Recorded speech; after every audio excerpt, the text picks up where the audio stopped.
తాకట్లో ఉన్న బంగారాన్ని విడిపించి ఆ రోజున మార్కెట్ ధర కట్టి మిగిలిన డబ్బును మీకు అందిస్తుంది కొమ్మూరి గోల్డ్.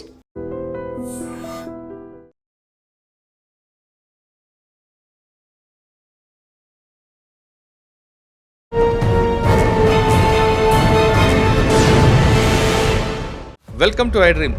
దురంధర్ 2 హాలీవుడ్ బాలీవుడ్ని షేక్ చేసిన సినిమా. ఆ దురంధర్కి కథ ఎవరు ఇచ్చారు, ఆ కథ కారకుడు ఎవరు అన్నది అందరికీ తెలిసింది. ఆయనే అజిత్ దోవల్.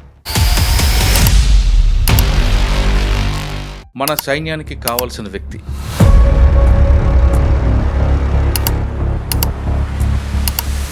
ఈరోజు అజిత్ దోవల్ అంటే ఇండియా కాదు సార్. అజిత్ దోవల్ సలహా ప్రపంచంలో ఆల్మోస్ట్ 40 పైగా దేశాలు తీసుకుంటారు. Master mind sir. అంటే ఆయన మైండ్లో ఏం నడుస్తుందో ఎవ్వరికీ తెలియదు. పక్కన ప్రధానమంత్రి కూర్చొని ఉంటారు, ఆయనకు కూడా తెలియదు. దేశానికి ప్రధానమంత్రి అయినా సరే అన్ని విషయాలు ఆయన కూడా చెప్పారు. The most wanted man in the world today. ఈ రోజు ఉన్న సార్ ప్రతి ఒక్క దేశంలో సెక్యూరిటీ అడ్వైజర్స్ ఉంటారు కదా సార్. ఎందుకు ఈయన పేరే ముందుకు వస్తుందంటే ఈయన దిగాడు అంటే అక్కడ మనకి సక్సెస్ తప్పితే ఇంకేమీ రాదు సార్. ఆ రా ఏజెంట్స్కి కవర్ ఎలా ఉంటుందండి? ఏ కవర్లో వెళ్ళదు? చాలా కవర్ ఉంటాయి సార్. ఇన్ఫ్యాక్ట్ రా works independently of the army, రా works independently of the police, రా works independently of the central armed police force, CAPF కానీ సిఆర్పిఎఫ్ కానీ. సాధారణంగా వీళ్ళతో కలిసి ఆపరేషన్స్ రా చెయ్యదు సార్. ఏదో కంట్రీలో సీక్రెట్స్ పంపించారు. ఆ టార్గెట్ అయ్యే వరకు రాకూడదా? Generally no. వాళ్ళకి టైం ఉండదు సార్, వాళ్ళకి టార్గెట్. మనము ఎంత క్లాసికల్గా ఎగ్జిక్యూట్ చేసామంటే ఒక బ్రిగేడియర్ రీసెంట్గా పాకిస్తానీ బ్రిగేడియర్ వాడు రిటైర్మెంట్ అయ్యి రోజు రిటైర్మెంట్ తీసుకొని ఇంటికి వెళ్తుంటే దారిలో చంపాం సార్. అసలు అది దాన్ని మించి లేదండి. అసలు లేదు కదా సార్. అసలు మనం మాటల్లో చెప్పలేము సార్. ఈ దేశానికి రా ఏజెంట్స్ చేస్తున్న త్యాగం కానీ సర్వీస్ కానీ దానికి సాని లేదు సార్. ఇంక దానికి కంపారిజనే లేదు సార్. అసలు చేయడం. మీరు చేసిన ఆపరేషన్లో మంచి operation sir 2008 Mumbai bomb blast జరిగింది.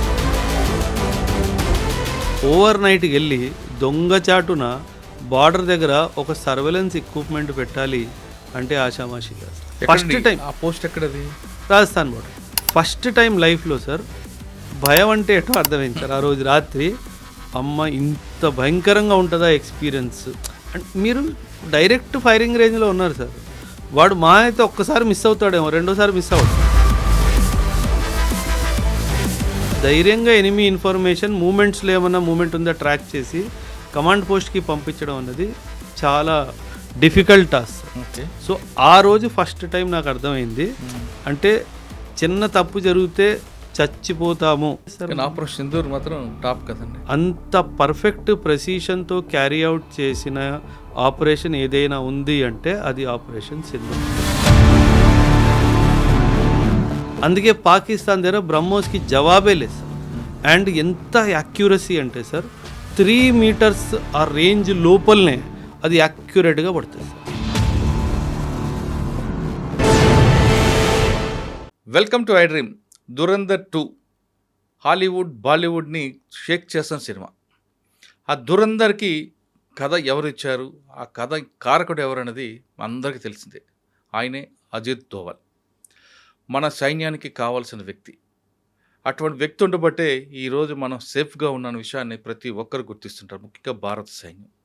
అందుకే ప్రధానమంత్రి మోడీ గారి దగ్గర నుండి క్యాబినెట్లో ఎవరైనా ఆయన మాటకి విలువిస్తుంటారు. మన సైన్యానికి ఆయన దిక్సూచి లాంటివాడు. ఆ అజిత్ దోవల్ అసలు ఆయన ఎలా ఉంటారు, ఆయన ఈ స్థాయికి రావడానికి ఎంత కష్టపడ్డారన్న విషయాన్ని మనతో మాట్లాడడానికి ఎక్స్ ఆర్మీ ఆఫీసర్ ఓబ్రే గారు ఉన్నారు. అని అడిగి తెలుసుకుందాం. సార్ నమస్తే. నమస్తే సార్. అజిత్ దోవల్ సార్ మనకి ఆయన అంటే మనకే కాదు భారత సైన్యానికి ఆయన కళ్ళు చెవు ముక్కి ఏమన్నా ఆయనే చెప్పొచ్చండి. అంటే ఆయన ఇచ్చిన ప్లాన్ని వీళ్ళు యాక్షన్ చేస్తుంటారన్నది చాలామంది చెప్తుంటారు. అంటే ఈరోజు అజిత్ దోవల్ అంటే ఇండియా కాదు సార్. అజిత్ దోవల్ సలహా ప్రపంచంలో ఆల్మోస్ట్ 40 పైగా దేశాలు తీసుకుంటారు సార్. అంత master mind sir. Master mind అంటే గూఢాచారం, కూట్నీతి ఇవన్నీ ఎలా చేయాలి, ఒక టెక్స్ట్ బుక్ డెఫినేషన్ ఎగ్జాంపుల్లో ఎలా ఎగ్జిక్యూట్ చేయాలి, మాస్టర్ మైండ్ సార్. అంటే ఆయన మైండ్లో ఏం నడుస్తుందో ఎవ్వరికీ తెలియదు సార్. పక్కన ప్రధానమంత్రి కూర్చొని ఉంటారు, ఆయనకు కూడా తెలియనివ్వడు సార్. ఎందుకంటే గూఢాచారి యొక్క బేసిక్ మూలమే సీక్రసీ సార్. ఎవ్వరికీ చెప్పకుండా కడుపులోనే దాచుకొని మొత్తం ప్లాన్ డిజైన్ చేసిన తర్వాత ఎగ్జిక్యూషన్ ముందు ఓకే సార్ ఆ టిక్ పెట్టించుకోవాలి కదా, ఓకే సార్ అని చెప్పి అప్పుడు చెప్తాడు. అంటే గో హెడ్ అని చెప్పించుకుంటాను అంతే, గ్రీన్ సిగ్నల్ కోసం మాత్రమే. అండ్ చాలా సిన్సియర్గా only need to know basis. దేశానికి ప్రధానమంత్రి అయినా సరే అన్ని విషయాలు ఆయనకు కూడా చెప్పడు. ఎందుకంటే ఇన్ఫర్మేషన్ ఎక్కడి నుంచి ఎలా లీక్ అవుద్దో తెలియదు కాబట్టి ఎన్నో విషయాలు ఆయన దగ్గరే దాచుకుంటారు, ఆయన కడుపులో దాచుకుంటాడు. 100% సార్. రా ఒక ఇంటెలిజెన్స్కి ఏజెంట్ అవ్వాలి అంటే కావాల్సిన బేసిక్ క్వాలిటీయే అబ్జర్వ్ చేయాలి, సైలెంట్గా ఉండాలి. అబ్జార్బ్ చేసుకోవాలి, సైలెంట్గా ఉండాలి. యాక్షన్ చేయాలి, సైలెంట్గా ఉండాలి. మీరు ప్రతి 2ో 3ో రోజు న్యూస్ వస్తూ ఉంటుంది, unknown gunman killed XYZ Lashkar-e Taiba, unknown gunman killed XYZ Jaish-e Mohammed. ఈ అన్నోన్ గన్మ్యాన్లు ఎవరు పంపిస్తున్నారు, ఎలా పంపిస్తున్నారు, అసలు వాళ్ళు ఏం చేస్తున్నారు, వీళ్ళందరి వెనక కారణము ఈయనే సార్. సార్ మనం ఒకసారి రా ఏజెంట్లకు వెళ్ళే ముందు అజిత్ దోవల్ సార్ ఎవరు, ఎప్పుడు వచ్చి ఉంటారు, ఆయన యాక్షన్ ఎలాగుంటుంది అనేది ఒకటి ఎగ్జాంపుల్గా. సార్ ఎప్పుడైనా సార్ హీఈస్ బేసికలీ అన్ IPS ఆఫీసర్ సార్. కేరళ కాడర్కి చెందిన ఒక IPS ఆఫీసర్ సార్.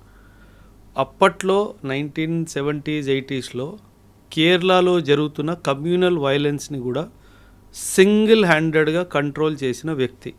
అప్పుడే వెంటనే ఇందిరాగాంధీ గారు కళ్ళలో పడిపోయారు. నాకు ఈ మనిషి కావాలి.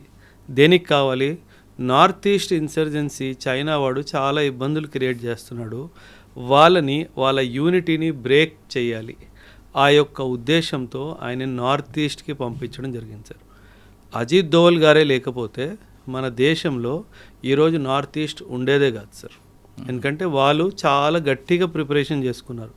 ఏమని, మనం భారత్లో కలవకుండా మనం భిన్నంగా అయిపోయి వేరే ఒక దేశాన్ని సృష్టించాలి అన్న ఉద్దేశంతో ఒకవైపు చైనా లాంటి దేశాల నుంచి ఆయుధాల సపోర్టు, మయన్మార్ లాంటి దేశాల నుంచి ఉగ్రవాదుల సపోర్ట్లు తీసుకొని భారత్ నుంచి విభిన్నంగా అయిపోవాలి అనేది వాళ్ళ ప్లాన్ సార్.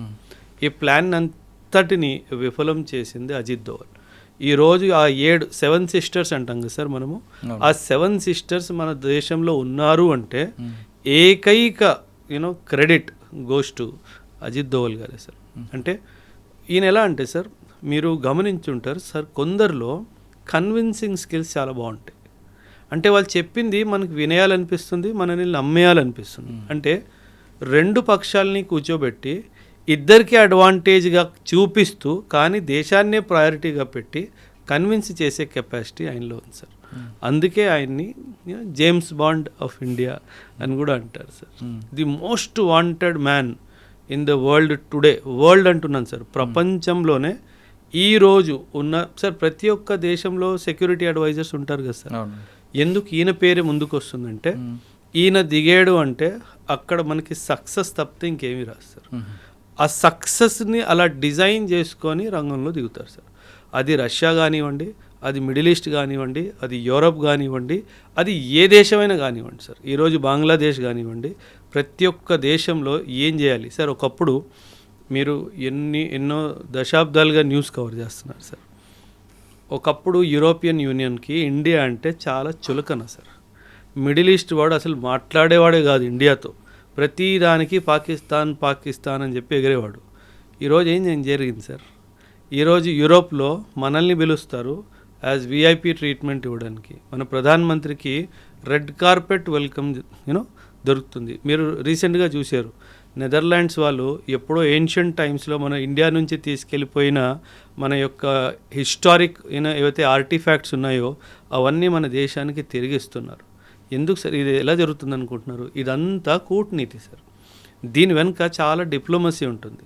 ఇలా వాళ్ళని కన్విన్స్ చేసి మన దేశం పట్ల గౌరవం తెప్పించాలి, మన అనుకున్న దారిలోనే వాళ్ళని నడిపించేలా చేసేదే అజిత్ దోవల్. తన పేరు కాదు సార్, ఆయన మనిషి కాదు, అదొక సంస్థ, అదొక ఇన్స్టిట్యూషన్.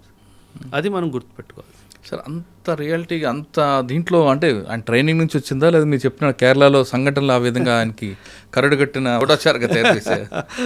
సార్ ఎప్పుడైనా సరే సార్ ఒక మనిషికి he has to submit himself sir. అంటే తనేంటంటే తనని తాను నేను ఈ దేశానికి అంకితం చేసేసుకున్నాను అని ఆయన ఫిక్స్ అయిపోయారు సార్. సార్ ఆయన వయసు ఎంత sir? He's touching 80s right.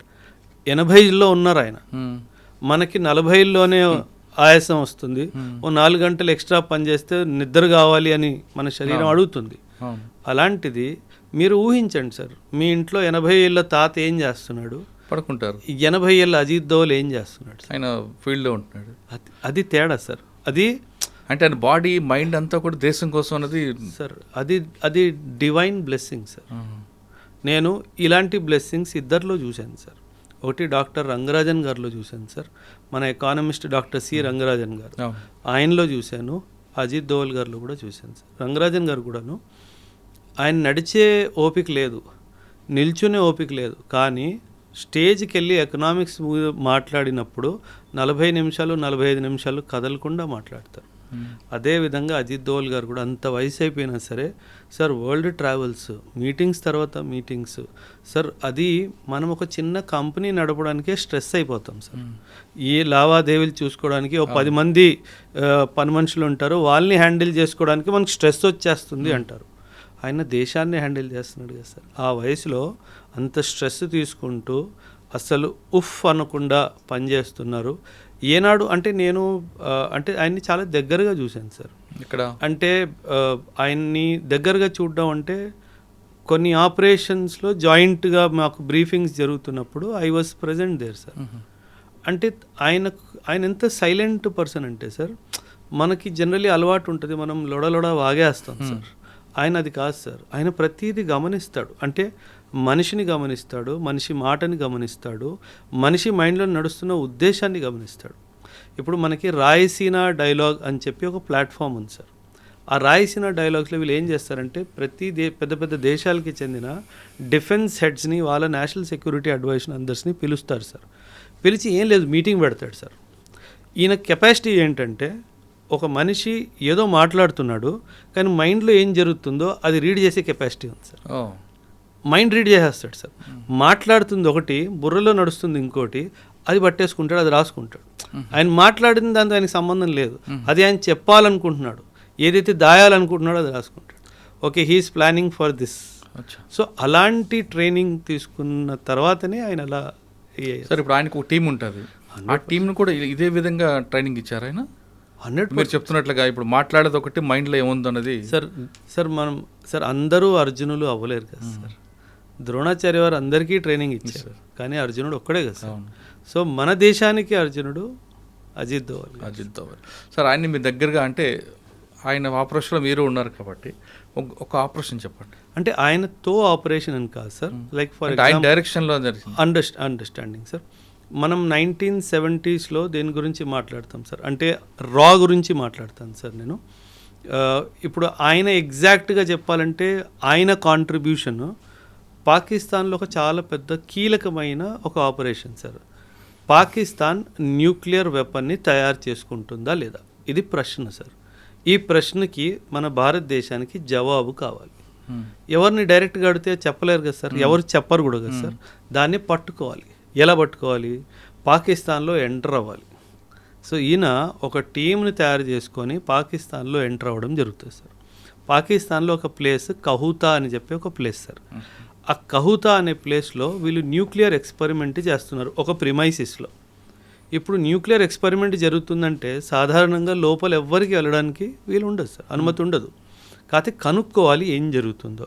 అందరు వస్తున్నారు, పెద్ద పెద్ద బళ్ళు వస్తున్నాయి, విఐపి ప్రొటెక్షన్స్ వస్తున్నాయి, లోపల వెళ్తున్నారు, బయటకు వెళ్తున్నారు, కానీ ఏమీ అర్థం కావట్లేదు, అసలు ఏం జరుగుతుందో అనేది క్లారిటీ లేదు. అప్పుడు తెలివిగా ఏం చేశాడంటే సార్, కొందరు సైంటిస్టులని ఫాలో అయ్యాడు సార్. కొందరు సైంటిస్టులని ఫాలో అయ్యి వాళ్ళు కటింగ్కి ఎక్కడికి వెళ్తున్నారో కనుక్కున్నాడు సార్. హెయిర్ కటింగ్కి ఎక్కడికి వెళ్తున్నారో కనుక్కున్నాడు. ఆ కటింగ్ షాప్కి వెళ్ళి వాళ్ళ హెయిర్ శాంపుల్స్ని చాలా తెలివిగా తీసుకొని వచ్చాడు సార్.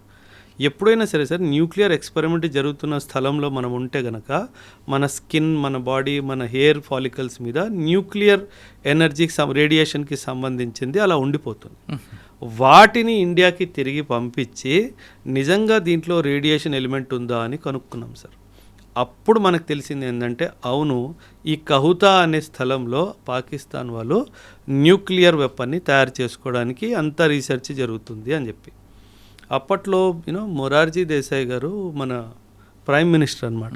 అంటే వీళ్ళు అక్కడ నుంచి ఇంకా మొరార్జీ దేశాయ్ గారికి 1-to-1 వీళ్ళకి ఆబ్వియస్లీ డైరెక్ట్ కాల్స్ ఉంటాయి కాబట్టి సరే ఇలా జరుగుతుంది, మీరు గోహెడ్ ఇస్తే ఏదో ఒకటి చేద్దాం అనేసి. ఆయన అసలు గోహెడ్ ఇవ్వలేదు సార్. అంటే ఇది చాలా దురదృష్టకరమైన అంటే ఒక హిస్టారికల్ ఈవెంట్ సార్. ఆయన గ్రీన్ సిగ్నల్ ఇస్తే మాత్రము ఈరోజు పాకిస్తాన్ దగ్గర న్యూక్లియర్ వెపనే ఉండేది కాదు సార్. ఇన్ఫ్యాక్ట్ ఇతనే కాదు సార్, ఇజ్రాయిల్ వాళ్ళు కూడా భారత్తో కలిసి ఒక జాయింట్ ఆపరేషన్ చేసి పాకిస్తాన్లో ఉన్న న్యూక్లియర్ ఫెసిలిటీని ధ్వంసం చేద్దామని చెప్పి వాళ్ళు కూడా ముందుకు వచ్చారు. దానికి కూడా అనుమతి ఇవ్వలేదు సార్. సో అది ఇచ్చుంటే కనుక ఖచ్చితంగా ఈరోజు పాకిస్తాన్ అయితే సార్, ఇప్పుడు మీరు గమనిస్తే కనుక sir, Pakistan is the only Islamic country that has a nuclear weapon. దానివల్ల పాకిస్తాన్ వరల్డ్ డిప్లొమసీలో చాలా పై ఎత్తుకు వెళ్ళిపోయింది సార్. ప్రతి దేశం పాకిస్తాన్తో మంచి సంబంధాలు ఏర్పాటు చేసుకోవాలి అని అనుకుంటుంది, ఎస్పెషలీ ఇస్లామిక్ దేశం. అండ్ మనతో దగ్గరికి రావాలంటే పాకిస్తాన్కి దూరం అయినట్టుగా సార్ లెక్క. At the end of the day వాళ్ళకి వాళ్ళే బంధువులుగా సార్.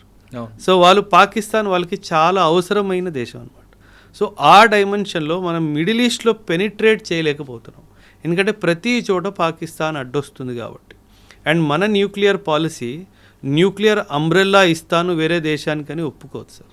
అందుకే వాళ్ళకి న్యూక్లియర్ ప్రొటెక్షన్ ఇచ్చే అధికారం మనకు లేదు, ఎందుకంటే మన పాలసీలోనే మనం న్యూక్లియర్ అంబ్రెల్లా ఎవరికి ఎక్స్టెండ్ చెయ్యము అని చెప్పి మనం రాసుకున్నాం కాబట్టి సార్. ఇప్పుడు దురంధర్ మీరు చెప్పిన 2 పాయింట్లు కాకుండా ఈ టైంలో కొంతమందిని పంపిస్తారన్నది, అది కేవలం ఆర్మీ ఆఫీసర్లు కావచ్చు, ఐపీఎస్ ఆఫీసర్లు కావచ్చు, వీళ్ళతో పాటు నటోరియస్ క్రిమినల్స్ కూడా సెలెక్ట్ చేసుకుంటారు, పంపిస్తుంటారు అన్నది నిజమేనా?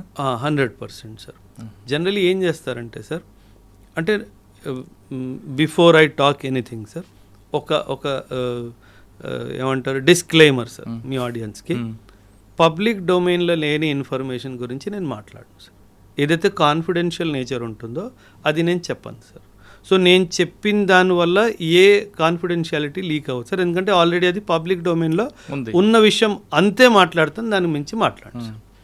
కానీ మన దేశంలో అండ్ అంతర్రాష్ట్రీయంగా కూడా చూసుకున్నా కొన్ని దేశాల్లో ఒక ప్రాక్టీస్ ఉంది సార్. ఒక ప్రాక్టీస్ ఏంటంటే, కొందరు ఖైదీలు ఎవరైతే యావజ్జీవ కారాగార శిక్షో లేకపోతే వాళ్ళకి ఇంకేదైనా మేజర్ పనిష్మెంట్ ఇచ్చినట్టయితే వాళ్ళలో దేశం పట్ల ఒక పాజిటివ్ భావన ఉంది అని అనుకుంటే అలాంటి వాళ్ళని ట్రైన్ చేసి యాజ్ ఏ రా ఏజెంట్స్గా వేరే దేశాలకి పంపించే ఒక ఆనవాయితీ మన దేశంలో కూడా ఉంది సార్.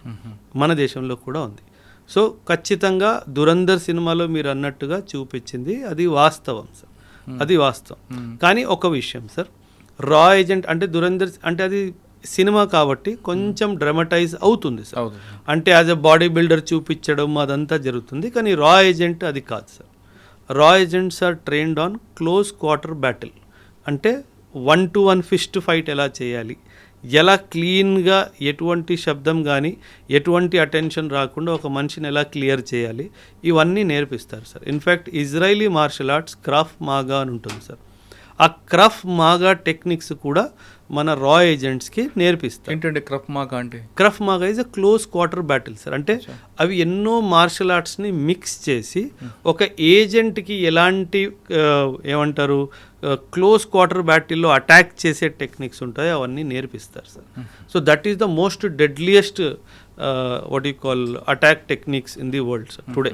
ప్రపంచం నేర్చుకుంటుంది సార్ క్రాఫ్. ఆ రా ఏజెంట్స్కి కవర్ ఎలా ఉంటుందండి? ఏ కవర్లో వెళ్ళచ్చు? చాలా కవర్ ఉంటుంది సార్. ఇన్ఫ్యాక్ట్ మీరు ఇందాక అడిగిన ప్రశ్న ఇంకో ప్రశ్న మిగిలిపోయింది.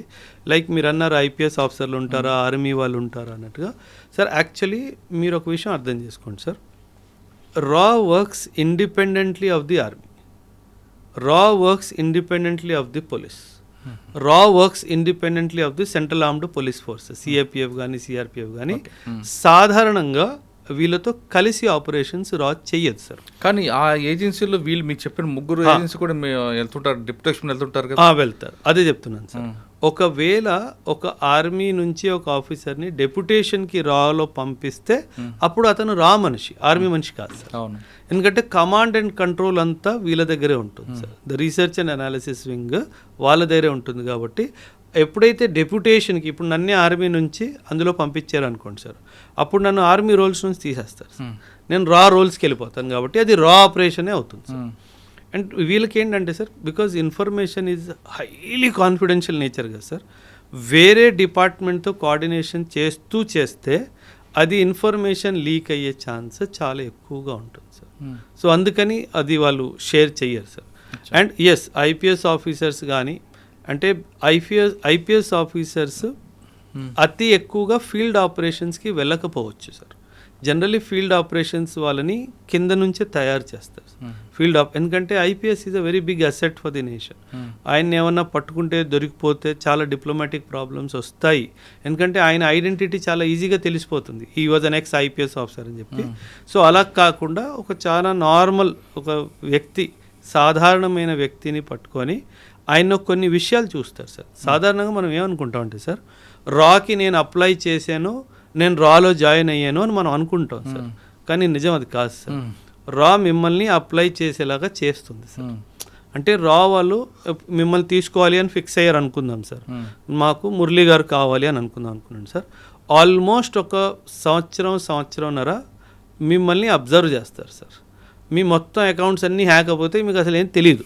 మీ ఫోన్ హ్యాక్ అయిపోయిద్ది, మీ ల్యాప్టాప్ హ్యాక్ అయిపోయిద్ది, మీ ఇల్లు మొత్తం బగ్గింగ్ అయిపోయిద్ది సార్. మీరు ఎవరితో మాట్లాడుతున్నారు, మీరు ఏం చేస్తున్నారు అంతా వాళ్ళకి తెలిసిపోతుంది సార్.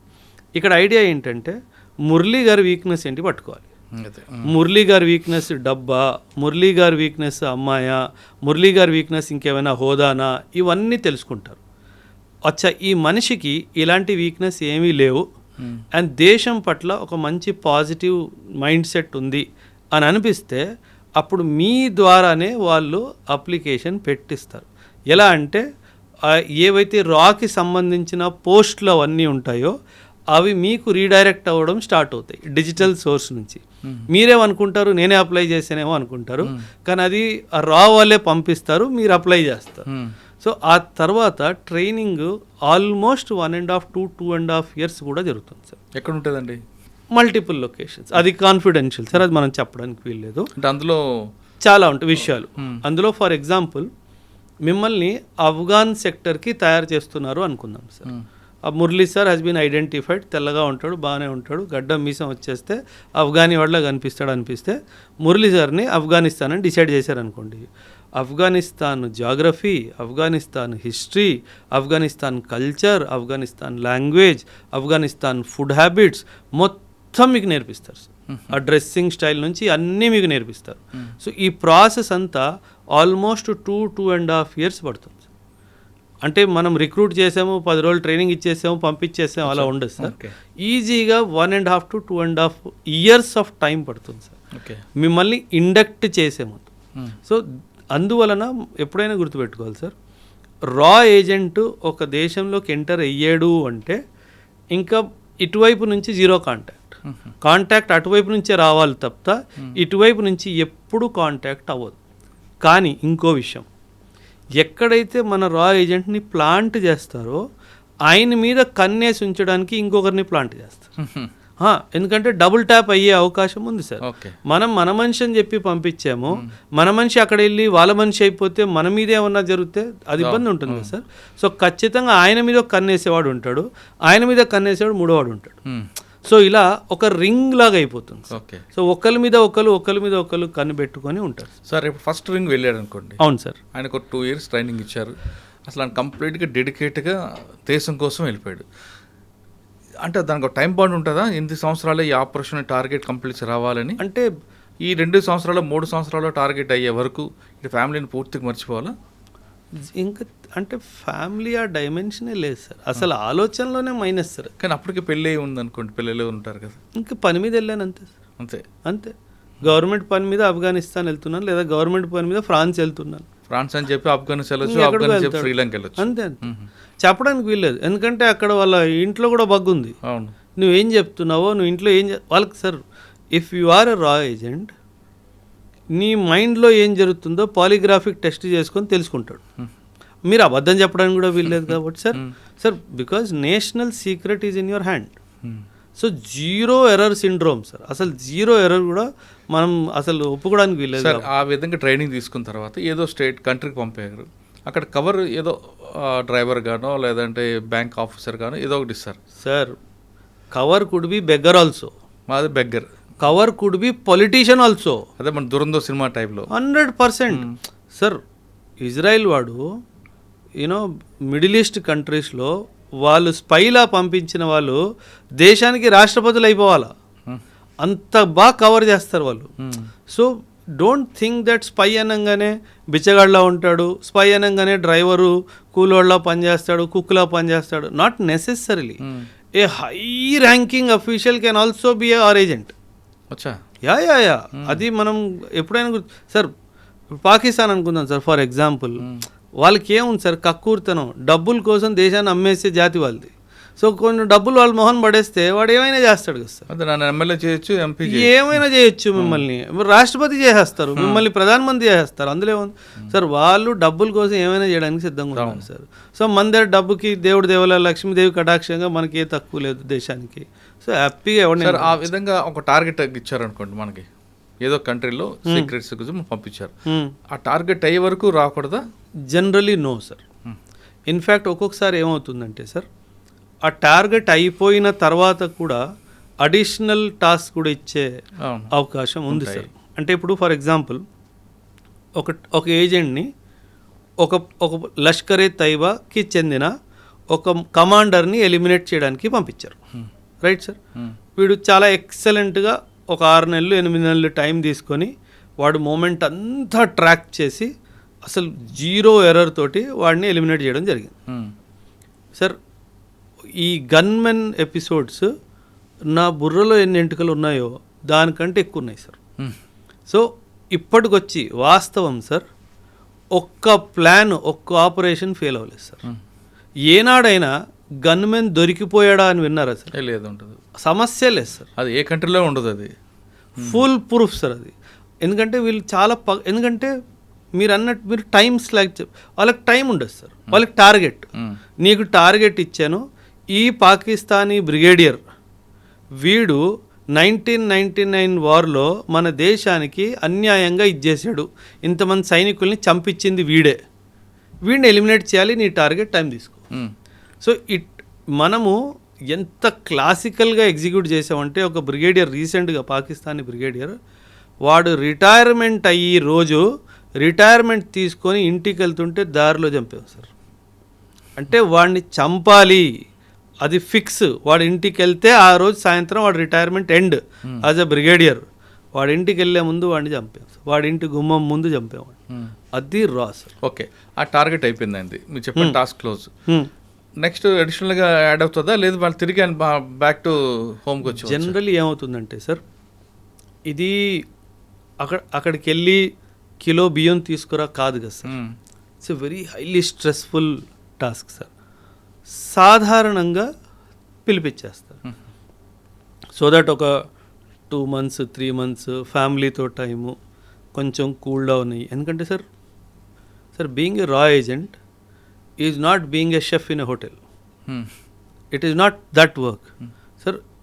అనుక్షణము నేను ఎవరినో తెలిసిపోతుందా, నేను దొరికిపోతానా, నన్ను చంపేస్తారా, అనుక్షణం మీ మైండ్లో ఆ స్ట్రెస్ ఉంటే మీరు ఎలా ఉంటారు సార్?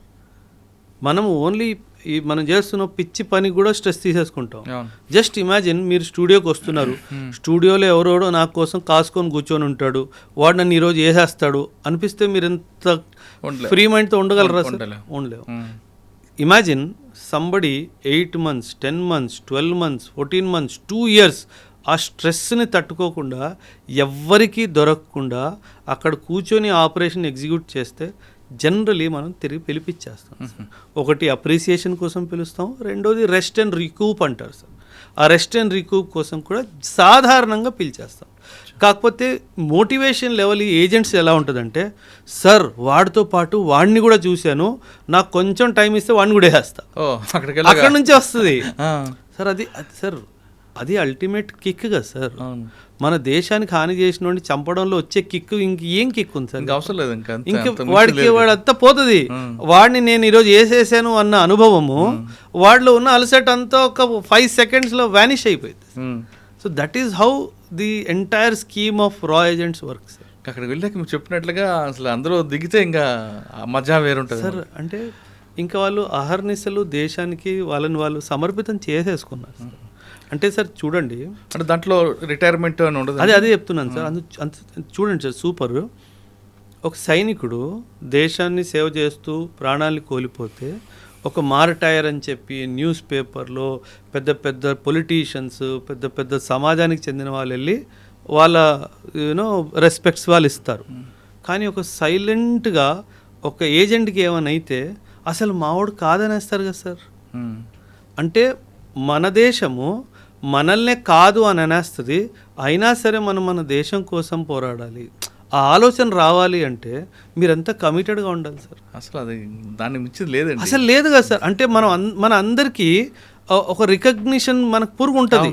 ఒరే నేను చేశానని చెప్పరా, నేను చేశాను రా, వాడికి అసలు ఆ ఫీలింగే లేదు కదా సార్. అయితే చేశాను లేదా అంతే సార్, అయితే చేశాను లేకపోతే పోతాను అంతే. మూడో ఆప్షన్ లేదు కదా సార్ అక్కడ. అంటే అక్కడ నేను దొరికిపోతే వీళ్ళు ఫోన్ చేస్తే నన్ను పంపించేస్తారు, లేదు కదా సార్. అది గుర్తుపెట్టుకోవాలి సార్. గ్రేట్ అండి. అసలు మనం మాటల్లో చెప్పలేము సార్. రా ఏజెంట్స్ చేసే ఈ దేశానికి రా ఏజెంట్స్ చేస్తున్న త్యాగం కానీ సర్వీస్ కానీ దానికి సాని లేదు సార్. ఇంక దానికి కంపారిజనే లేదు సార్, అసలు చేయడానికి వీల్లేదు. కానీ మన దగ్గర రా ఏజెంట్ ఉన్నారు, వేరే కంట్రీలో ఇంకొక ఏజెంట్ ఉంటారు, వాళ్ళు కూడా మన దగ్గర తీసి పంపిస్తుంటారు భారతదేశానికి. ఐఎస్ఐ అని పెడుతుంటారు, కానీ వాళ్ళ యాక్టివిటీ వేరే కనిపిస్తుంటాయి కదండి. అంటే వేరేగా అంటే ఇప్పుడు మన దగ్గర ఉంది, మనం టాస్క్ ఇచ్చాం, మన కంట్రీకి లాస్ చేస్తున్నాం, ఆ టాస్క్ మీదే ఉంటుంది తప్ప అక్కడ అరాచకాలు చేయాలనో లేదా ఇంకోటి మనం చూపించాం. కానీ పాకిస్తాన్ నుంచి వచ్చిన వాళ్ళు ఇక్కడ వాళ్ళ టాస్క్ బ్లాస్టులు చేయడం ఇటువంటి చేస్తుంటారు కదా. వాళ్ళు స్పై ఏజెంట్స్ కాదు, ఆ టెర్రరిస్టులు సార్. వాళ్ళకి అసలు ఏం జీరో. ఆ టెర్రరిస్టులను చూసుకునే బాధ్యత మన ఆర్మీ వాళ్ళు చూసుకుంటారు. అది వాళ్ళు రోజు చేసే పని కాబట్టి వాళ్ళతో పెద్ద ఇదేం లేదు సార్. ఓకే, మళ్ళీ మనం వెనక్కి వద్దాం. అజిత్ దోవల్ ఆయన టీం ఎంతమంది ఉండొచ్చు అండి? అంచనా లేదండి మనం అసలు నంబర్స్లో. సార్ దురంధర్ సినిమాలో చూపించిన క్యారెక్టర్ దోవల్ కొన్ని వందల్లో ఉంటారు సార్, కొన్ని వందల్లో ఉంటారు సార్. ఆయన కింద పనిచేసే వాళ్ళు. ఆ క్యారెక్టర్ మెయిన్ క్యారెక్టర్ ఏందేనా అనుకోవచ్చా? Definitely sir. వై నాట్ అంటే సింపుల్ సార్. కథానాయకుడు ఈయనే సార్. సినిమాలో చూపించినట్టుగా కథానాయకుడు ఈయనే సార్. కథానాయకుడికి ఎప్పుడు ఏ బటన్ నొక్కాలో తెలుసు సార్. అక్కడ గ్రౌండ్ ఏజెంట్ కూడా తెలియదు. మీరు చూసుంటే సినిమా ఎక్కడ బటన్ నొక్కాలో ఆయన తెలుసు. ఆ పొలిటీషియన్ మనోడే అన్న విషయం వీడికి ఏనాడైనా తెలిసిందా? తెలియదు కదా సార్. ఆ కథానాయకుడికి ఏ బటన్ ఎప్పుడు నొక్కాలో వాడికి తెలుసు సార్. ఇదే కదా సార్, మీరు టైగర్ జిందా హే సినిమా ఒకవేళ చూసుంటే కనుక, సల్మాన్ ఖాన్ సినిమా, యా టైగర్ జిందా హే, టైగర్ అభి బాకీ హే, ఏదో పేరు మీద సినిమా ఉంది సార్. అక్కడ పరేష్ రావల్ ఉంటాడు సార్ మిడిల్ ఈస్ట్లో. వీళ్ళకి ఆ విషయం తెలియదు, మనోడే అని చెప్పేసి. లాస్ట్ మూమెంట్లో అక్కడ ఉన్న సైనికులు వీళ్ళని చంపైపోతే మధ్యలో చాపుతాడు. అప్పుడు వీళ్ళకి అర్థమైపోతుంది. అప్పుడు వీడు అంటాడు, ఒరే నువ్వు పుట్టక ముందు ఈ భూమిలో నేను వచ్చా, సో నువ్వు బచ్చాగాడిలా ఉండు అని చెప్తాడు వాడు. సో ఎవరు మనల్ని ఎలా ఎందుకంటే స్టార్టింగ్లో పరేషాలో ఒక స్టేట్మెంట్ ఇస్తాడు, నా ఒక కన్ను నీ మీదే ఉంది అంటాడు. అప్పుడు కూడా మనం ఎవరికి స్విచ్ అలగదు, అరే వీడు కూడా మన రాయజెంటేరా అని చెప్పేసి. మనకేమనిపిస్తుంది, వాడు ఏదో బిజినెస్ పరంగానే ఏదో డైలాగ్ కొట్టాడు అనిపిస్తుంది. కానీ వాస్తవానికి ఏంటి, వాడు చెప్తాడు, ఒరే నా కన్ను ఒకటి నీ మీద ఉంది, నాకు నీ మీద భరోసా లేదురా అంటాడు. ఆ భరోసా లేదంటే ఏంటి, నువ్వు ఎప్పుడొకప్పుడు దొరికిపోతావు, నేనే రావాలరా నేను సేవ్ చేయడానికి అన్నట్టుగా. సో ఆ డైమెన్షన్లో సార్. సో ఖచ్చితంగా కవరప్స్ ఉంటారు సార్, ఖచ్చితంగా కవరప్స్ ఉంటారు. కానీ మీరు అన్నట్లుగా వాళ్ళు దేశం కోసం అంకితం అవుతున్నారు కాబట్టి కుటుంబం అవన్నీ ఆలోచించారు సార్. వాళ్ళకి శాలరీస్ ఎలాగ ఉంటాయండి? వాళ్ళు శాలరీస్ కోసం పని చేయాలి సార్. స్పెషల్ అలవెన్సెస్ ఉంటాయి సార్. రా వాళ్ళకి స్పెషల్ అలవెన్సెస్ ఉంటాయి. వాళ్ళకి సంవత్సరానికి ఒక నెల శాలరీ బోనస్గా ఇస్తారు సార్. ఇంక దీనికంటే వివరాలు వద్దులేదు. రా ఏజెంట్ అయిపోయింది, అజిత్ దోవల్ గారు చేయింది. మీరు చేసిన ఆపరేషన్లో మంచి ఆపరేషన్ చెప్పండి సార్. 2008 ముంబై బాంబ్ బ్లాస్ట్ జరిగింది సార్. 2008లో ముంబై బాంబ్ బ్లాస్ట్ జరిగింది. ఆ ముంబై బాంబ్ బ్లాస్ట్లో మన దేశం ఒక రిప్లై ఇవ్వాలి కదా సార్. అవును, అటాక్ చేయాలో ఏదో ఒకటి చేయాలి. అప్పుడు మాకు ఆర్డర్స్ ఏమొచ్చాయంటే sir, you deploy in the borders అన్నట్టుగా కొన్ని సర్వలెన్స్ ఎక్విప్మెంట్స్ని పెట్టండి అన్నట్టుగా కొన్ని ఆదేశాలు మాకు వచ్చాయి సార్. అంటే 2008 వరకు నేను నార్మల్ యూనిట్లో ఉన్నాను, పీ స్టేషన్లో ఉన్నాను. అకస్మాత్తుగా బార్డర్కి వెళ్ళాలి, అకస్మాత్తుగా యుద్ధం అయ్యే అవకాశం ఉంది. చూడండి ఎలా పల్స్ మారిపోతుంది, మైండ్లో పల్స్ ఎలా మారిపోతుంది సార్. ఇన్స్టెంట్గా ఓవర్ నైటే ట్రావెల్, డే టైంలో ట్రావెల్ చేయడం తెలియలేదు. డే టైంలో ట్రావెల్ చేస్తే ఎనిమీ సర్వలెన్స్ సిస్టమ్ ద్వారా తెలిసిపోతుంది. ఓవర్ నైట్కి వెళ్ళి దొంగచాటున బార్డర్ దగ్గర ఒక సర్వెలెన్స్ ఎక్విప్మెంట్ పెట్టాలి అంటే ఆషామాషి కాదు. అంటే దట్ వాజ్, అండ్ ఆ సర్వెలెన్స్ ఎక్విప్మెంట్ ద్వారా మనం ఎనిమీ డీప్ టెరిటరీలో చూడాలి అంటే ఒక హైట్ మీద పోవాలి సార్. దాన్ని మాస్ట్ అంటారు, MAST, మొబైల్ మాస్ట్ ఉంటుంది. 30 మీటర్స్ హైట్ మీద మొబైల్ మాస్ట్ మీద ఆ సర్వెలెన్స్ ఎక్విప్మెంట్ పెట్టి ఎనిమీ లోపలికి డీప్గా 12 కిలోమీటర్ల లోపలికి చూడాలి అని మాకు ఆదేశం. ఇమాజిన్, నువ్వు 30 మీటర్స్ హైట్లో కూర్చొని ఉన్నావు, చిన్న తప్పు నీ లొకేషన్ వాడికి దొరికితే ఇంకేది మిగలదు. వాడికి తెలుసు 2008 26/11 ముంబై బ్లాస్ట్ జరిగింది, అటాక్స్ జరిగాయి, భారత్ ఏదో ఒకటి చేస్తుందని చెప్పి వాడు కూడా కాపు కాసుకొని కూర్చుంటాడు కదా సార్. ఒక చిన్న మూమెంట్ తప్పు నువ్వు ఎక్కుతున్న సౌండ్ వల్ల వాడికి తెలిసినా, నువ్వు ఎక్విప్మెంట్ సెటప్ చేస్తున్న సౌండ్ వల్ల వాడికి తెలిసిన, నువ్వు అబ్జర్వ్ చేస్తున్నావు అన్న రేడియో ఫ్రీక్వెన్సీ సిగ్నల్స్తో కూడా వాడికి తెలిసిన, నీ communication silence, though communication was completely silence, radio set open చేయడానికి వీల్లేదని చెప్పేసాడు సార్. అబ్జర్వేషన్ ఇవ్వాలి, అబ్జర్వేషన్ చేసి కింద కమాండ్ పోస్ట్కి ఇవ్వాలి, ఏం చేయాలో మీతో సంబంధం లేదు. అంటే పరిస్థితి ఎలా అయిపోయిందంటే, ఇటు కదలలేము, ఇటు ఒక చిన్న సౌండ్ చేయలేము, వాడేమో మనల్నే చూస్తున్నాడు, వాడు ఎప్పుడు ఎలా రియాక్ట్ చేస్తాడో తెలియదు. అంటే ఫస్ట్ టైం ఆ పోస్ట్ ఎక్కడది? రాజస్థాన్ బోర్డర్. ఫస్ట్ టైం లైఫ్లో సార్ భయం అంటే ఏంటో అర్థమైంది సార్. ఆ రోజు రాత్రి అమ్మ ఇంత భయంకరంగా ఉంటుందా ఎక్స్పీరియన్స్. అండ్ మీరు డైరెక్ట్ ఫైరింగ్ రేంజ్లో ఉన్నారు సార్. వాడు మా అయితే ఒక్కసారి మిస్ అవుతాడేమో, రెండోసారి మిస్ అవడు. అంటే మనకి ఎటువంటి డిఫెన్స్ సిస్టమ్ లేకుండా మనం చాలా ధైర్యంగా ఎనిమీ ఇన్ఫర్మేషన్ మూమెంట్స్లో ఏమన్నా మూమెంట్ ఉందా ట్రాక్ చేసి కమాండ్ పోస్ట్కి పంపించడం అన్నది చాలా డిఫికల్ట్ టాస్క్ సార్.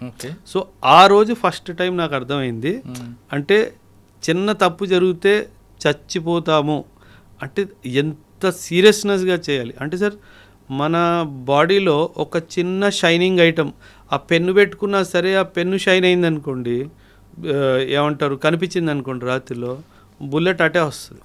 సో చాలా తస్మాత్ జాగ్రత్త అంటాం కదా సార్. అంటే మీ గురించి ఏం తెలియకుండా మేము ఈ షూస్ ఉన్నాయనుకోండి సార్, ఈ mast, mobile mast iron elevated post sir. Iron మీద కాలు పెడితే సౌండ్ వచ్చింది కదా సార్, దీనికి బట్ట చుట్టుకోవాలి దాని సౌండ్ రాకుండా. అంటే నాకు కడియం వేసుకుంటాను కదా సార్, ఆ కడియం రాడ్ తగులితే సౌండ్ వస్తుంది, కడియం మొత్తం చేసుకొని దాన్ని దారంతో కట్టి, దానికి కూడా లైట్ పడితే దారంతో కట్టేయాలి దీన్ని. సో అంటే చిన్న చిన్న విషయాలు చాలా జాగ్రత్తగా ఉంటే కానీ అలాంటి ఆపరేషన్స్ ఎగ్జిక్యూట్ చేయలేము సార్. చాలా ఇన్ఫర్మేషన్ గ్యాదర్ వచ్చింది సార్. పాకిస్తాన్ చాలా విపరీతంగా వాళ్ళు పోస్టుల మీద వచ్చి ఆక్యుపై చేయడం జరిగింది సార్. అంటే బట్ సమ్హౌ అటాక్ ఏం మనం చేయలేదు. ఇన్ఫ్యాక్ట్ సార్ 2008 ముంబై అటాక్స్ తర్వాత మన దేశం ఎటువంటి కీలకమైన యాక్షన్ పాకిస్తాన్ మీద తీసుకోపోవడం అన్నది చాలా పెద్ద దుర్భాగ్యమైన విషయం సార్. ఏదైతే ఇప్పుడు పహల్గామ్లో జరిగిందో, తిరిగి మనం ఎలాగైతే ఆపరేషన్ సింధూర్ చేసామో అలాంటిది 2008లో చేసుంటే కనుక వీళ్ళకి ఇంత ధైర్యం వచ్చేది కాదు సార్. సో అది మనం 2008లో మాత్రం చాలా పెద్ద తప్పు చేసాం సార్. అసలు ఏమీ చేయలేదు సార్. 2001 పార్లమెంట్లో అటాక్ అయినప్పుడు కనీసం మనం మొత్తం మిలిటరీని తీసుకెళ్ళి బార్డర్లో కూర్చోబెట్టి ఆ దాడికి వస్తున్నారు అని చెప్పి వాడికి భయమైనా పెట్టాం. కానీ ఈసారి 2008లో అసలు ఏమీ చేయలేదు సార్. అంటే కొన్ని స్ట్రక్చరల్ చేంజెస్ వచ్చాయి, ఆ తర్వాత ఎన్ఎస్జీ హబ్స్ కొత్తగా పెట్టడం జరిగింది, అవన్నీ జరిగాయి. కానీ ఒక వాడికి బుద్ధి చెప్పే ఒక్క విషయం చేయలేదు సార్. ఆపరేషన్ సింధూర్ మాత్రం టాప్ కదండి. అదే సార్. 21st సెంచురీలో నేను 20th సెంచురీని కూడా కౌంట్ చేసేస్తాను సార్. అంత పర్ఫెక్ట్ ప్రెసిషన్తో క్యారీ అవుట్ చేసిన ఆపరేషన్ ఏదైనా ఉంది అంటే అది ఆపరేషన్ సింధూర్ సార్. అంటే ఎంత ప్రిసైజ్ ఆ బ్రహ్మోస్ మిజైల్ సార్, అసలు మనకి అది బ్రహ్మాస్త్రం లాంటిది సార్. అసలు ఆ బ్రహ్మోస్ మిజైల్కి జవాబే లేదు సార్. ఎందుకంటే ఒక క్రూజ్ మిజైల్ అయ్యి ఉండి, క్రూజ్ మిజైల్ అంటే సార్ ఇది పైకి వెళ్ళదు ఆకాశంలో, ఒక స్ట్రైట్ లాగా వెళ్తుంది అనమాట. ఒక క్రూజ్ మిజైల్ అయ్యి ఉండి అంత వేగంగా అది వెళ్తుంది కాబట్టి దాన్ని పట్టుకునే మిజైలే లేదు సార్. అందుకే పాకిస్తాన్ దగ్గర బ్రహ్మోస్కి జవాబే లేదు సార్. అండ్ ఎంత యాక్యురసీ అంటే సార్ 3 మీటర్స్ ఆ రేంజ్ లోపలనే అది యాక్యురేట్గా పడుతుంది సార్. ఇప్పుడు ఈ బిల్డింగ్ మనం కూర్చొని ఉన్నాం సార్, ఈ బిల్డింగ్లో ఏ ఫ్లోర్లో ఏ ఆఫీస్లో ఎవడి మీద వేయాలి చెప్పు అని అడుగుతాడు. అచ్చా, ఏరియా కాదు, బిల్డింగ్ కాదు, బిల్డింగ్లో ఏ పడుతుంది అంతే. 3 మీటర్లు సార్, 3 మీటర్లు ఎంత మీరు నేను కూర్చొని స్పేస్. వాడు ఇక్కడ పడేయాలనుకుంటే వచ్చి మధ్యలోనే పడుతుంది.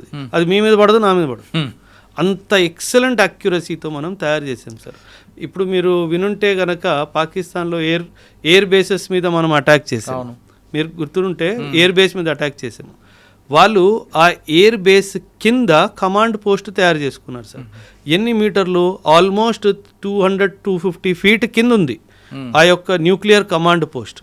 ఆ న్యూక్లియర్ కమాండ్ పోస్ట్కి ఏసీ వెంట ఉంటుంది కదా సార్. భూమి కింద ఉంది అంటే ఏసీ గాలి వెళ్ళాలి కదా. ఆ ఏసీ వెంట లోపల నుంచి కొట్టాను సార్. ఎందుకంటే కమాండ్ పోస్ట్కి steel and iron reinforced with cement ఉంటుంది. దాన్ని మనం బంకర్ బస్టర్ ఉంటే కనుక పేల్చలేము. మన దగ్గర బంకర్ బస్టర్ బాంబు లేదు. ఏం చేయాలి అప్పుడు? ఏసీ వెంట్ ద్వారా లోపలికి వెళ్ళాలి సార్. ఏసీ వెంట్ ఎంత ఉంటుంది సార్? ఎంత ఉంటుంది సార్? ఓ 2x2 1x1 ఉంటుంది. అంత ప్రెసిషన్గా దాని లోపల నుంచి పోయింది సార్. అది సార్, అది టాలెంట్. ఎందుకంటే సార్ మనము we are not experts in weapon manufacturing sir. కానీ ఇప్పుడు రానున్న 20-30 సంవత్సరాలు మాత్రం sir excellent boost for weapons manufacturing. ఎందుకంటే మన దేశము, మన ఇప్పుడు ఉన్న గవర్నమెంట్ చాలా డైమెన్షన్స్లో ప్రైవేటైజేషన్ కూడా తీసుకొచ్చింది సార్ వెపన్స్ మ్యానుఫ్యాక్చరింగ్లో. India is going to be the hub of weapons manufacturing for the world sir. India కాదు, ఫార్ ది వరల్డ్. మనకి యూరోప్ నుంచి ఆర్డర్స్ వస్తాయి, మనకి మిడిల్ ఈస్ట్ నుంచి ఆర్డర్స్ వస్తాయి, మనకి ఈస్ట్ ఏషియా నుంచి కూడా ఆర్డర్స్ వస్తాయి. అంటే మన ఇజ్రాయెల్ని పక్కన పెట్టచ్చు అంటే వాళ్ళతో కలిసి చేద్దాం సార్. పక్కన ఎందుకు పెట్టాం సార్? ఇజ్రాయిల్ మనకి చాలా మంచి స్నేహపూర్వకమైన దేశం సార్. 1948, 47 ఇప్పుడు స్నేహపూర్వకం తర్వాత మారచ్చు కదండి. అంటే సార్ కొన్ని సంబంధాలు అంటే వ్యవహారికంగా మనం చూసుకుంటే 47 వారు, 62 వారు, 65 వారు, 71 వారు, 99 వారు, మేజర్ ఇంటెలిజెన్స్ షేరింగ్. ఏ రోజు సార్ ఒక్క విషయం గుర్తుపెట్టుకోండి సార్, దుష్మన్ కా దుష్మన్ దోస్త్. Simple logic sir. అంతే కదా. ఇజ్రాయెల్ కా దుష్మన్ middle east, Islamic world Pakistan, Pakistan का दुश्मन इंडिया, तो दुश्मन का दुश्मन दोस्त हुआ ना सर. एंड इस्लामिक वर्ल्ड में एक ही देश के पास nuclear weapon the only country that has nuclear weapon is Pakistan. So వాడు శత్రువు అయినప్పుడు శత్రువు దోస్తుగా కదా. సింపుల్గా సార్.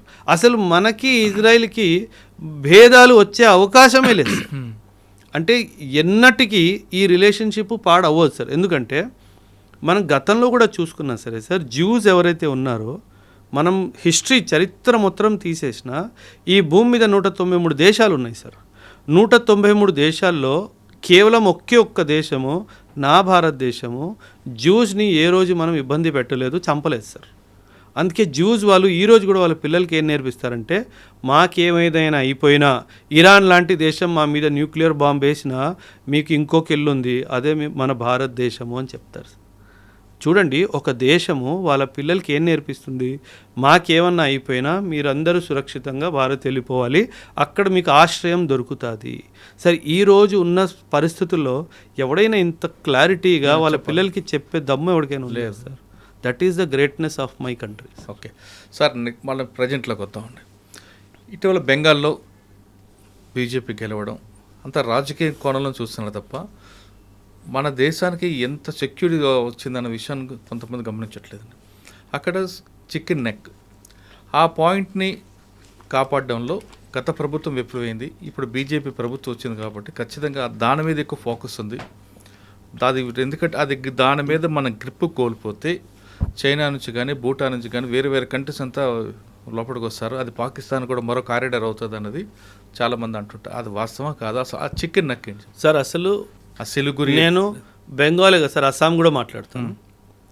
అస్సాం అండ్ బెంగాల్లో ఉన్న ప్రభుత్వం రావడము దీన్ని పొలిటికల్ యాంగిల్గా చూడకూడదు సార్. దీన్ని ఒక స్ట్రాటజిక్ యాంగిల్లో చూడాలి. నేషనల్ సెక్యూరిటీకి అయితే 100% నేషనల్ ఇంట్రెస్ట్ అంటారు సార్. నేషనల్ ఇంట్రెస్ట్ యాంగిల్లో చూడాలి. బంగ్లాదేశ్ వాడు ఎంత దుర్మార్గుడు అంటే సార్, మనం జన్మనిస్తే పుట్టింది ఆ దేశం, రుణబంధం ఉండాలి వాడికి, సిగ్గులేని దేశం సార్ అది. అంటే కేవలం మతానికి సంబంధించి నువ్వు వెర్రి వేగుతున్నావు. కానీ నేను సార్ ఈరోజు కూడా India Bangladesh Ganga water treaty, Ganga వాటర్ని డైవర్ట్ చేసి అటు బ్రహ్మపుత్ర వాటర్ని డైవర్ట్ చేశాను అనుకోండి సార్, ఆ దేశం కేవలం 30 సంవత్సరాల్లో ఎడారిలా మారిపోయింది సార్. ఎందుకంటే ఈ రివర్ వాటర్ ఫ్లోయింగ్ అంతా నా వైపు నుంచే ఉంది. అండ్ మనం చాలా పెద్ద హృదయంతో నువ్వు తీసుకో అన్నట్టుగా చేసాం. ఈ చికెన్ నెక్ విషయానికి వచ్చేస్తే, ఈ చికెన్ నెక్ అనే ప్రాంతం ఏంటంటే సార్, మన వెస్ట్ బెంగాల్ ఈస్ట్కి వెళ్తున్నప్పటికీ సిక్కిం ఇటు భూటాన్ కింద ఒక చిన్న stretch of Indian land sir. వీళ్ళ ప్లాన్ ఏంటంటే అక్కడ నార్త్లో బంగ్లాదేశ్కి చెందిన ప్రాంతం ఏదైతే ఉందో నార్త్లో రంగపూర్ అనే ప్రాంతము, అక్కడ చైనా వాడు వచ్చి వాడు మిజైల్స్ని వాడు ఎయిర్ క్రాఫ్ట్స్ని పెట్టుకుంటాడు సార్. చైనా అన్నారు కాబట్టి సార్, మన పాకిస్తాన్ కన్నా మోస్ట్ డేంజరస్ చైనా అంటున్నారు కదా. Any time sir. పాకిస్తాన్ ఏముంది సార్, పాకిస్తాన్. కానీ మీరు ఒక విషయం గుడ్ సార్, మీరు చాలా మంచి క్వశ్చన్ అడిగారు. చైనా వాడు ఎప్పుడు మనతో యుద్ధం చెయ్యడు సార్. వాడు చాలా తెలివైన వాడు సార్. వాడు యుద్ధాని కోసం మన మీద పాకిస్తాన్ని వాడుకుంటాడు సార్. వాడు పాకిస్తాన్ని వాడుకుంటున్నాడు అన్న విషయము ఆ పిచ్చోడు పాకిస్తాన్ కూడా అర్థం కాదు సార్. అంటే వాడు భుజం మీద తుపాకీ పెట్టి మనతో ఫైరింగ్ ఆ చేస్తాడు. తుపాకీ కూడా వీడిదే సార్. వీడే అండ్ వీడి తుపాకీయే కానీ వాడికి అమ్మిన తుపాకీ సార్. అంటే పాకిస్తాన్ వాడిని వాడుకుంటున్నాడు అన్న క్లారిటీ కూడా వాడికి లేదు సార్. సార్ సింపుల్ సార్, ఈ యుద్ధాల వల్ల పాకిస్తాన్కి వచ్చింది ఏంటి? శూన్యం. అంతే, శూన్యం కదా. పాకిస్తాన్ వాడు అన్నెసెసర్లీ చైనా వాడు వాళ్ళ యుద్ధం కోసము, అమెరికా వాడు వాళ్ళ యుద్ధం కోసం నన్ను వాడుకుంటున్నారు. ఒరే నేను డెవలప్మెంట్ మీద, ఎకనామిక్ డెవలప్మెంట్ మీద, హ్యూమన్ డెవలప్ మీద కాన్సన్ట్రేట్ చేయాలి అన్న ఇంత జ్ఞానం కూడా లేని దేశం సార్ అది. సో చికెన్స్ నెక్కి వెనక్కి వచ్చేస్తే చైనా వాడు ఉద్దేశం ఏంటంటే సార్, అక్కడ నార్త్ నుంచి అటాక్ చేసి ఒక వ్యాలీ ఉంది సార్, దాన్ని డోక్లాం వ్యాలీ అంటారు. ఇటువైపు సిక్కిము, ఇటువైపు భూటాన్, మధ్యలో వ్యాలీ సార్. ఇక్కడ కింద మన చికెన్స్ నెక్ ఉంది సార్. పైనుంచి అటాక్ చేసి బంగ్లాదేశ్ నుంచి కింద నుంచి అటాక్ చేస్తే ఇండియా నార్త్ ఈస్ట్ అంతా కట్ ఆఫ్ అయిపోతుంది సార్. ఇది వాళ్ళ ఉద్దేశం. అండ్ వెస్ట్ బెంగాల్లో ఇంతకుముందు ఉన్న ప్రభుత్వము ఈ విషయాన్ని గమనించకుండా, ఎటువంటి చర్యలు తీసుకుండా నోరు మూసుకొని కూర్చొని ఉంటే ఎలా సార్? సార్ ఎంతమంది లక్షల మంది ఇల్లీగల్ మైగ్రెంట్స్ బంగ్లాదేశ్ నుంచి వస్తున్నా వాళ్ళ మీద ఎటువంటి చర్యలు తీసుకోకపోతే మన దేశం ఏమైపోవాలి సార్? మీకు గుర్తుంటే కనుక 2019లో 5 ఎన్ఆర్సీ జరిగింది అస్సాంలో సార్. అస్సాంలో ఎన్ఆర్సీ జరిగినప్పుడు అసలు 19 లక్షల మంది ఇల్లీగల్గా మన దేశంలో ఉన్నారు అన్న విషయం మనం గుర్తించినప్పుడు వాళ్ళని తిరిగి పంపించడం స్టార్ట్ చేయాలి కదా సార్. అసలు ఎటువంటి యాక్షన్ లేదు సార్. అంటే మీరు పాలిటిక్స్ కోసము, ఓటు బ్యాంక్ పాలిటిక్స్ కోసము దేశాన్నే మీరు తోసేస్తున్నారు కదా సార్. ఆ విషయం గుర్తుపెట్టుకోవాలి సార్. అందుకే ఈ బీజేపీ యొక్క గెలుపుని వెస్ట్ బెంగాల్లో కానీ అస్సాంలో కానీ మనము ఒక స్ట్రాటజిక్ యాంగిల్లోనే చూడాలి తప్పితే ఒక పొలిటికల్ యాంగిల్లో చూసే తప్పు మనం చేయకూడదు సార్. రెండో విషయం ఏంటంటే sir, I don't support any political party sir. ఒకవేళ బీజేపీ ప్రభుత్వం ఏమైనా తప్పు చేస్తే నేను ఖచ్చితంగా నిలదీస్తాను సార్. మీరు ఇది తప్పు చేశారు. ఇప్పుడు విమెన్ రిజర్వేషన్ బిల్ ఉంది సార్, దాన్ని అనవసరంగా డీలిమిటేషన్ బిల్లుతో యాడ్ చేసి దాన్ని ప్రజెంట్ చేశారు. ఆ బిల్లు కాస్త ఫెయిల్ అయిపోయింది సార్. సార్ మనము విమెన్కి పాలిటిక్స్లో 33% ఇవ్వాలి అని చెప్పి ఎప్పటి నుంచి అనుకుంటున్నాం సార్? అంటే 1947లో మనకి స్వతంత్రం వచ్చింది. ఇప్పుడు కూడా పార్లమెంట్లో చూసుకుంటే సింగిల్ డిజిట్ పర్సంటేజ్లో కూడా విమెన్ లేరు సార్. విమెన్ పొలిటికల్ ల్యాండ్స్కేప్కి వస్తే విమెన్కి సంబంధించిన విషయాల్లో చాలా మార్పులు వస్తాయి. అలాంటి విషయాల మీద ఎందుకు ఈ ప్రభుత్వం చెయ్యట్లేదు అన్న కోపం నాకు బీజేపీ మీద ఖచ్చితంగా ఉంది సార్. ఆ బిల్లు ఖచ్చితంగా పాస్ అవ్వాల్సిన బిల్లు సార్. దాన్ని ఎందుకు అనవసరంగా దాంతో క్లబ్ చేసి పాడు చేశారన్నది. సో అందుకే నేను చెప్తున్నాను సార్, ఏ ప్రభుత్వాన్ని నేను సపోర్ట్ చేయను సార్. ఎవరు బాగా పని చేస్తారో వాళ్ళని సపోర్ట్ చేస్తాం సార్. సింపుల్గా సార్ అది. మొత్తం మీద తీసుకుంటే మీరు చెప్తున్నట్లుగా బీజేపీ బెంగాల్లో గెలుపు అనేది నేషనల్ ఇంట్రెస్టింగ్ ఇది 100% కాదు. 100%, 1000%. బెంగాల్, అస్సాం బీజేపీ ఉంది కాబట్టి వీళ్ళిద్దరూ కలిసి, ఈ స్టేట్స్ రెండు కలిసి బలం సెంటర్ నుంచి వస్తే ఇల్లీగల్ మైగ్రెంట్ సార్ మన భూమి మీద బెంగాలీ వాడు ఎందుకు ఉండాలి సార్? ఒక మాట సార్, ఎందుకు ఉండాలి? బెంగాల్ వాడు బెంగాల్లో ఉండాలి, ఈస్ట్ బెంగాల్ వాడు. మన ఇండియాలో బెంగాలీస్ ఉన్న వాళ్ళు వెస్ట్ బెంగాల్లో ఉంటారు. ఆ ఈస్ట్ బెంగాల్ వాడు మన దేశానికి అసలు ఎందుకు రానివ్వాలి సార్? మనకు ఆల్రెడీ భూమి లేదు, మనకు ఆల్రెడీ సదుపాయాలు లేవు. అస్సాంలో 1971లో ఉల్ఫా పుట్టిందే ఈ కారణంగా కదా సార్. ఎందుకంటే మీరు ఆ బంగ్లాదేశీ వాళ్ళని ఏమంటారు ఐడెంటిఫై చేసి డిపోర్ట్ చేయట్లేదు అన్న దాంతోనే కదా సార్ ఉగ్రవాదం స్టార్ట్ అయింది అస్సాంలో 1979లో. మీకు యూనో ఏమంటారు అరవింద్ రాజ్కోవా అండ్ వాళ్ళ టైంలో దానికి యాంటీగా కదా అస్సాం కనపరుచుని రావడం మారింది. Exactly sir. అంటే 1979లో ఇదంతా జరిగింది కదా సార్. కొత్తగా తీసుకుంటే వెస్ట్ బెంగాల్లో గెలుపు అనేది రాజకీయ కోణంలో కాదు, నేషనల్ ఇంట్రెస్ట్గా చూడాలంటున్నారు ఓబ్రాయ్ గారు. అంతేకాకుండా అజిత్ దోవల్, ఆయన మన కంట్రీకి కాదు వరల్డ్కి అంతకు మించిన డెడికేటెడ్ దేశం మీద ఉన్న వ్యక్తి ఎవరు లేరంటూ అజిత్ దోవల్ గురించి చెప్తున్నారు. ఇక రా ఏజెంట్ అవడం అంటే ఒక అదృష్టం ఉండాలి, ఆ డెడికేషన్ ఉండాలి, ఆ డెటర్మినేషన్ ఉంటే వారు మాత్రమే అవుతారు తప్ప బంధాలు, కుటుంబ బంధాలు, ఎమోషనల్ ఉన్నవారు దానికి దూరంగా ఉంటారంటూ చెప్తున్నారు. ఇది బెంగాల్లో గెలుపు అజిత్ దోవల్ గారి మీద ఎలాంటి అభిప్రాయం అనేది ఓబ్రాయ్ గారు చెప్పారు. మరో అంశాలు మళ్ళీ కలుద్దాం. అంతవరకు నమస్తే. Thank you very much.